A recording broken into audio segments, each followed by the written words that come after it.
Hello everyone, welcome to COM 501. My name is Megan and I'm your instructor for this course. Today we'll be talking about parts of a research project. So this is just a quick lecture to kind of get us going. Our learning objectives are just to become familiar with the parts or the pieces of a research project or puzzle. And when you're listening to this lecture, I want you to start thinking about how you will put together the pieces of your puzzle. So the parts. Number one, you have to create your research question. And this can be very difficult, and you will spend a lot of time on the research question. Don't panic. You don't need to have a research question when you come to class, but we will spend quite a bit of time, especially in the first week, going over ideas and trying to refine our research question. So I want you to think about what really interests you and or what's really important to the community. What questions are important to the community you're working with? So you need to decide whether your issue or question can be addressed. Is it too big? If it is, you need to narrow it down with the time and the resources you have.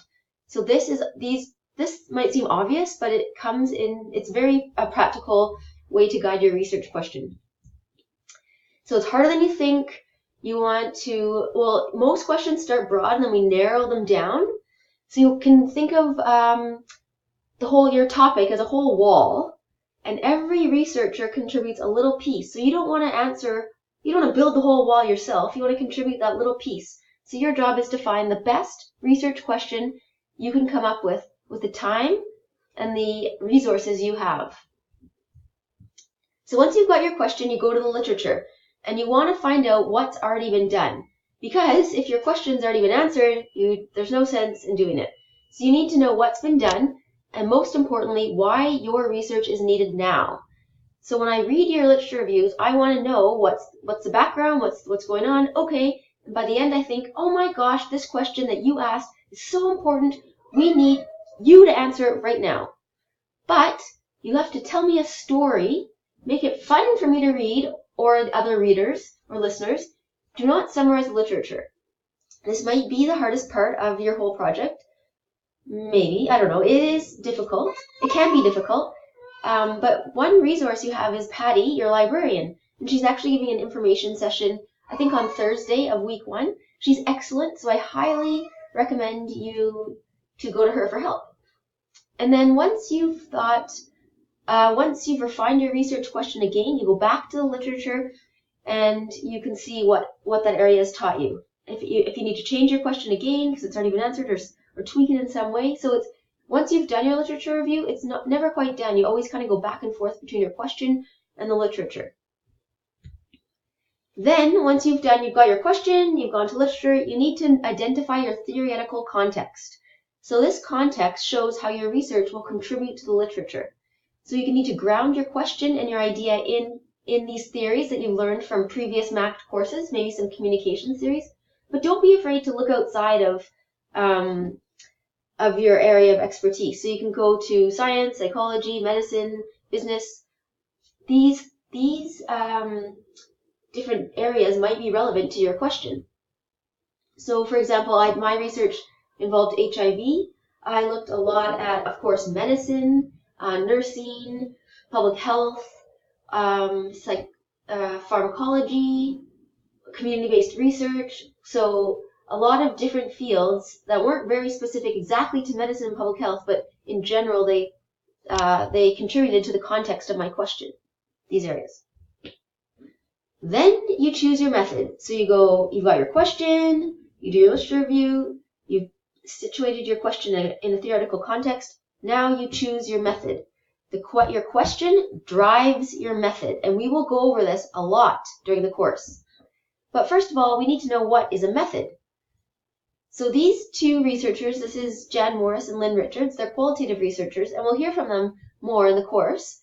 They say a method is a collection of research strategies and techniques based on theoretical assumptions that combine to form a particular approach to data and mode of analysis. So they're saying it's an approach on how you would gather and analyze your data. Okay, let's hear from someone else. This is Maria Mahan. She's a faculty member of the Faculty of Extension. She was my mentor, and we will definitely be hearing from her tons in the course. She taught me a lot of what I know about research and especially qualitative methods. And she says a method provides a set of procedures, not prescriptions. So there's some leeway there. You can be flexible. That outline, for instance, the method's data collection strategies, typical sample size, and analytical strategies. So similar to what Jan and Lynn are saying, it's this set of procedures that guide your research question. How will you collect your data? How will you analyze your data? How will you determine your sample size? How will you write your findings up? This is what a method is. So your research question drives your method. Oh, and here it is right here. So your method is an overall plan. Your method is not your data gathering strategy. So an interview, for example, is a data gathering strategy. That's not a method. We will go over this more as the course goes on. And a key decision for you to make based on your question, are you asking a quantitative question or a qualitative question? And this might not make sense right now, but by the end of week 1, I think it will make sense to you. So once you've got your method, the method then determines your data gathering strategy. So here are some examples of data gathering strategies. You can use a questionnaire, a survey, a chart review. These ones are used in mostly quantitative research. Interviews can be used in quantitative research or qualitative. Participant observation is a qualitative data gathering strategy. Focus groups is not a method, it's a data gathering strategy. Or you can gather documents, images, tweets, photos, Snapchats, things like this. Then you take everything to the ethics board and you obtain ethics board approval. So I said here, all projects that involve interaction with humans or animal subjects or participants require U of A ethics board approval. And we have Stanley Varnhagen coming in. Luckily, he's an expert in this, so he's going to come in and talk to us about exactly how to go through the REMO, the U of A system. So step by step, how you would apply to obtain ethics approval from U of A. And then you do your research. So once you've got your ethics approval, you're good to go. And this is what Maria says. She says, my hope is that you are captivated by the process of doing your research as you are with your findings. Let your qualitative or quantitative inquiry enable you to experience your research in its fullest. See it, smell it, taste it, hear it, touch it. Take it all in. Let it envelop you and enjoy the ride. So, and this was my experience. I really became all consumed in my research. I didn't think I would, but I really did. I kept a notebook by my bed because I would think about things in the middle of the night and I'd write them down, and I was just always talking about it, thinking about it, interested in it, meeting new people, learning new things. So I hope this is how you experience your research. And Maria hopes this too. So once you've got your question, you've gone through you've got your ethics approval, you've set your methods and everything, you analyze or interpret your findings. So if you asked a quantitative question, you usually use statistics and you come up with some sort of numerical finding, and you can interpret that how you see fit. With qualitative, you work with words and interactions. So mostly it's not numbers. You can say 50% of my participants were female, but your findings, what you really find are words. They're interactions. So this is a key point, and we will go over this a lot when we talk about qualitative data analysis. Most qualitative methods demand that you analyze your data at the same time as you gather it. So this is very important. This is one part of rigor, and we will talk about this later on in the course. So a common qualitative data analysis technique is content analysis. Again, content analysis is not a data gathering strategy. It's not a method. It's a way to analyze your data. Some common quantitative data analysis techniques could be using statistics. So maybe t-tests, chi-squared tests, Pearson R correlation, or maybe you're doing a regression. So these kind of tests. Once you've interpreted your findings, you write it up or you create your findings. So this can be fun and easy if your research has been planned well and you had a good question at the beginning. So, of course, this has to be exciting, interesting, and easy to read, watch, see, hear. And I said here, if you're writing, some people suggest using the active voice. so the readers feel like they're present in your research. They're going along on your story with you. And I suggested to avoid long sentences with strings of prepositional phrases. So I'll give you an example. The opinions of the participants of the study were indicative of the fear of the unknown in the world of information in cities in Canada in this century. Did anybody listen to that sentence? Probably not. It's so wordy, long. So try to avoid situations like this.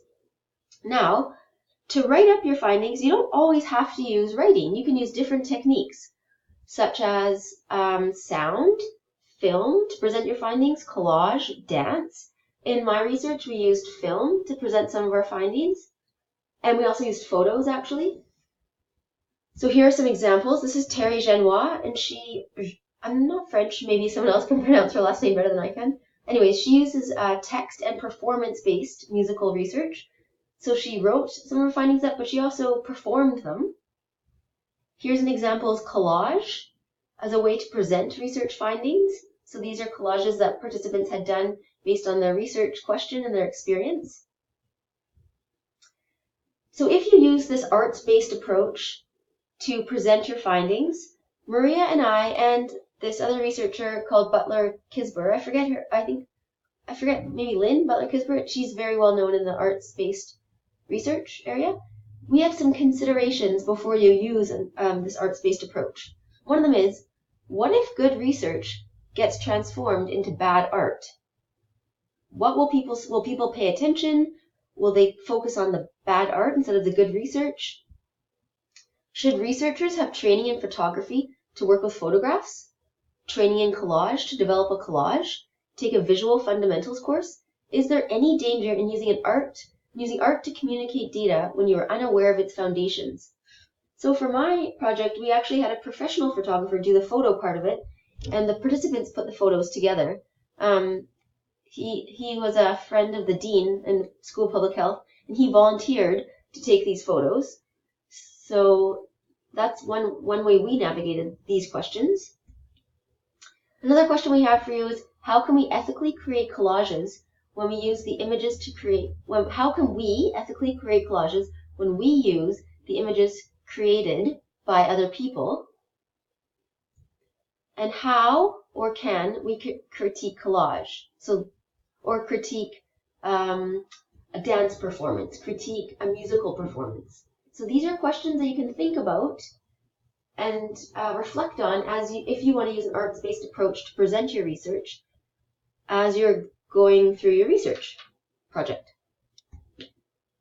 So the last step of your entire research project is to share your knowledge exchange, share your findings. You've done all this work, it's exciting, it's interesting, you've contributed to that big wall, you've added your piece to the puzzle. You need to get it out there. So take your show on the road. Share your findings with everybody. Not just conferences, community events, university classrooms, newspapers, any medium or way you can think of.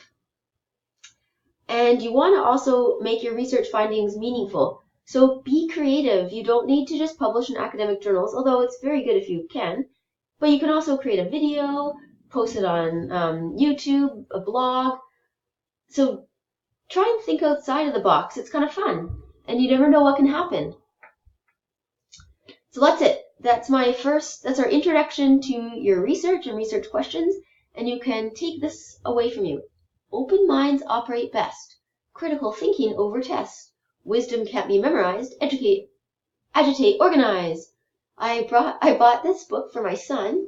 A is for advocacy, and this is O, I think, or I think this one's for O.